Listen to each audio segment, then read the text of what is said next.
పశ్చిమ బెంగాల్ రాజకీయాల్లో ఊహించని మలుపులు ఎప్పటికప్పుడు చోటు చేసుకుంటున్నాయి. మమతా బెనర్జీ నేతృత్వంలోని ప్రభుత్వం తన పదవీ కాలాన్ని పూర్తి చేసుకుని అధికారానికి దూరమైంది. రాజ్యాంగపరమైన నిబంధనల ప్రకారం గవర్నర్ అసెంబ్లీని రద్దు చేస్తూ నిర్ణయం తీసుకోవడంతో బెంగాల్ రాజకీయాల్లో ఒక సుదీర్ఘమైనటువంటి అధ్యయనం ముగిసినట్లయింది.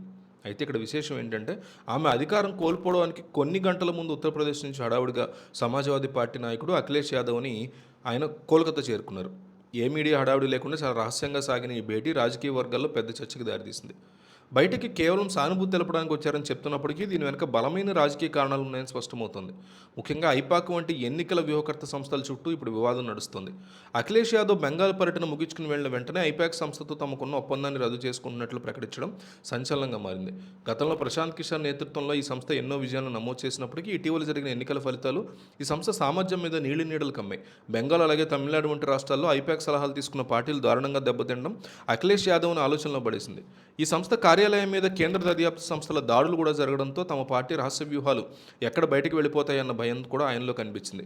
అందుకే పాత సంస్థను వదిలించుకుని కొత్త సంస్థతో చేతులు కలపాలని ఆయన నిర్ణయం తీసుకున్నారు. బెంగాల్లో అధికారం చేజారిన పరిస్థితుల్ని మమతా బెనర్జీ స్వయంగా అడిగి తెలుసుకుని తన తదుపరి ఎన్నికల కోసం జాగ్రత్త పడాలన్నదే అఖిలేష్ యాదవ్ ప్రధాన ఉద్దేశంగా కనిపిస్తోంది.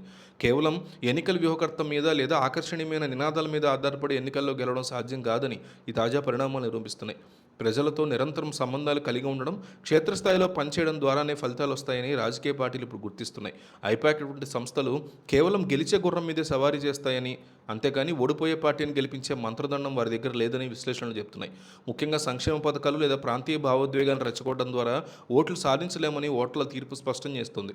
ఉత్తరప్రదేశ్లో రాబోయే ఎన్నికల దృష్ట్యా అఖిలేష్ యాదవ్ ముందే అప్రమత్తమై తన వ్యూహాల్ని మార్చుకోవడం ఆసక్తికరంగా మారింది. బెంగాల్లో జరిగిన పొరపాట్లను తన రాష్ట్రంలో జరగకూడదన్న కసితో ఆయన అడుగులు వేస్తున్నారు. మొత్తానికి రాజకీయాల్లో తెర వెనుక జరిగే మంత్రాంగాలు ప్రజా తీర్పు ముందు నిలబడలేవని ఈ పరిణామాలు చాటి చెప్తున్నాయి.